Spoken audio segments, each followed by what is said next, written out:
I want to start out with the history of money. I think it's very important. And I'll cite from Neil Ferguson's book, The Ascent of Money, where Professor Ferguson says in the book there are three axiomatic facts about it. Number one, it's a technology that we're using to transfer goods and services among ourselves to avoid bartering. Number two, it's a trusted network. And so I brought some props tonight. And so you see these in my neighborhood, these are Italian singles. And now what are these things? They're actually pieces of fabric. We call it paper money. But this piece of fabric here is about 25% linen, 75% cotton. There's a little strip in there. Interestingly enough, for America, only white dead males on our money. Last industrial nation that does that. But what is this really worth? At the end of the day, it's not worth that much. And one of the axiomatic facts from Professor Ferguson's book is that this technology, this money, is always worth less than the goods and services that we're transacting for.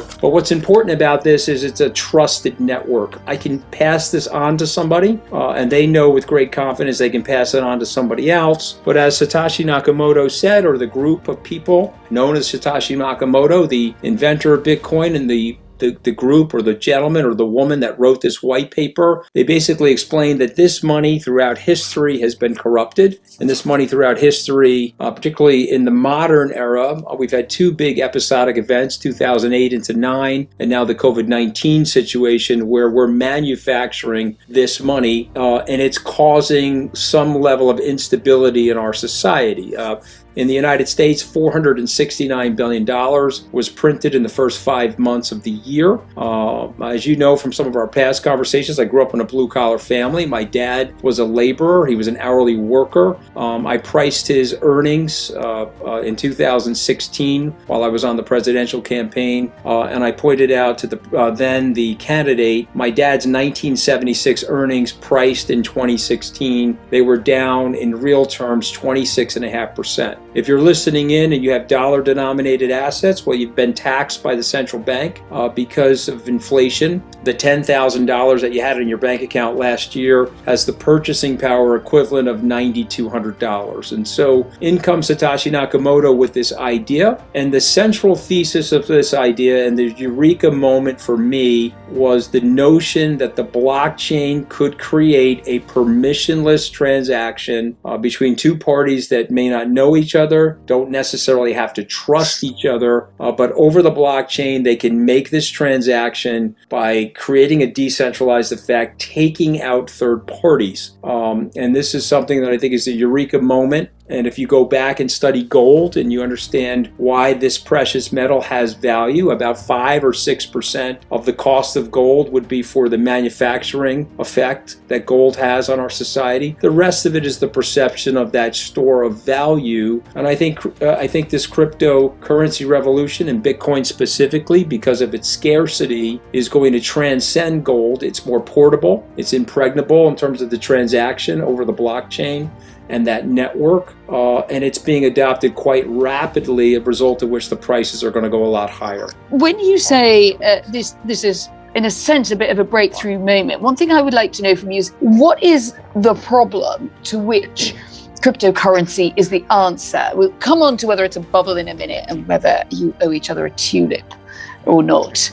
But is there something that is really going on here, or is it just kind of a nice idea because we've got the technology, so we might as well? Well, listen, there's a lot going on. I mean, I just 30 seconds of addressing Peter. I think it's important. If you accept that we've moved into a digital society, and if you accept that we're adopting things on the internet, and so therefore there is value on the internet. As an example, Facebook.com, that URL has value. Amazon.com has value. And so then the question is, does the Bitcoin network itself have value? And I believe it does. It's at 125 million users right now. I think it's going to 1 billion users. I think Cathie Wood is going to be correct. 1 billion users by the end of 2025. And so we would go to Professor Robert Metcalfe at MIT and we would say, Dr. Metcalfe, does a network in itself have value? And I think the answer to that is yes. To answer your question specifically, we have a tendency to corrupt our money. We've been doing that forever. This is the 50th anniversary since the abrogation of the Bretton Woods Treaty by Richard Nixon on August 15th, 1971. And to Peter, I'll make a point on Peter's behalf. We were measuring these currencies in gold 50 years ago, $35 an ounce for gold in 1971. It's roughly $1,700 or so dollars an ounce today. We've corrupted our money. There's some best-selling books behind Peter about the Great Crash and the overall corruption of money. And I've read those books that Peter has written. I would encourage everybody to read them, because he's explaining that when you start to corrupt the money, every single person on this call tonight has been gypped some way or taxed some way by a central banker as a result of that money proliferation. And so what the Bitcoin is solving for is we can make this widespread. We can have a network of billions of users. And because of the scarcity of Bitcoin, there are 21 million coins out there, several million of which have left to be mined, but 2 or 3 million that were likely lost and as a result of early adoption, poor storage. And there are 49 million global millionaires, according to JP Morgan. We don't even have enough Bitcoin for each global millionaire to own one Bitcoin. And if you believe that that network has value, Peter is suggesting that it doesn't, because all it is a cryptograph on the internet. But I would suggest that that network itself is very, very valuable. It's a trusted network. And the breakthrough for me is it's a libertarian concept. I have this code. I can transfer it to you as a representation of a ledger. Of the money in my pocket, that's a ledger. This piece of fabric is really not worth anything. But somebody believes that it is.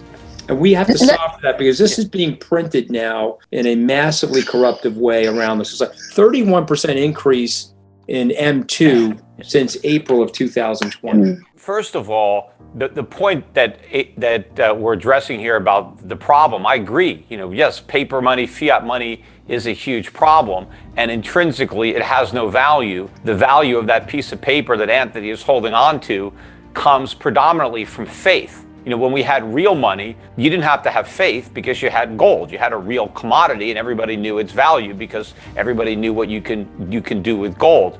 But fiat currency, people just believe it has value, but it also gets value from the fact that governments declare it as legal tender, and governments require the payment of taxes in that currency. And so there is a natural demand. Nobody wants to go to jail, so everybody needs dollars in order to pay their taxes. And so that's where the value comes from. The problem with Bitcoin, one of the many problems, is its value comes from the same thing. It's confidence. You have to believe that it has value. You have to believe that other people are going to want it. Maybe you have to believe in this network. But at the end of the day, its value is derived from confidence and belief, except you don't even have the government behind it to force you to pay taxes in it. So I think it's much easier for that faith and that confidence to be lost. Bitcoin was the first cryptocurrency. There's now over 11,000 other ones that exist. I mean, who's to say that Bitcoin won't be passé, that some of these other coins will become more popular and people will forget about Bitcoin? I mean, generally, the first mover is not always the last mover. And, I know that, yeah, we're going digital. A lot of things now are digital, but that doesn't mean that everything is digital. I don't live in a digital house. I don't eat digital food. I don't drive a digital car, and I'm not going to have digital money, because money is a commodity. It is a real thing. It cannot just be replicated digitally. If you want to have a store of value, if you want real money, then you need something like gold. And what I would say to Peter about gold, I respect gold and I understand gold's cultural and historical tenets, but software is eating the world. Every book behind me right now, I can digest that book into this smartphone, and then I have room for my photos and everything else. And I think what Mr. Nakamoto or Mrs. Nakamoto, the group known as Nakamoto, suggested is, if we've got money, and this is where Peter and I would intellectually disagree, gold is just another representation of value. It is a ledger. The human beings for 5,500 years are trying to come up with a ledger between each other so that they can exchange goods and services without bartering. Gold is just another representation of that. So all Nakamoto is saying is,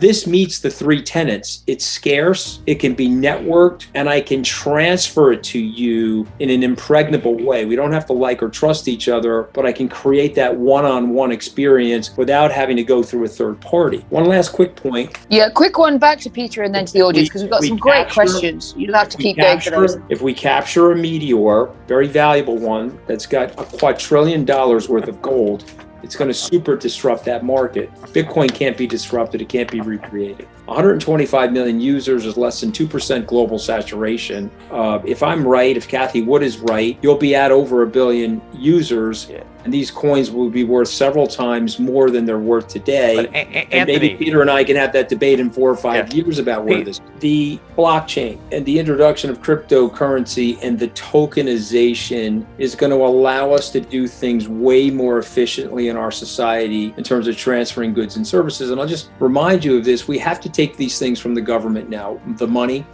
Our identities are actually granted to us from the government, where we get a passport or a driver's license.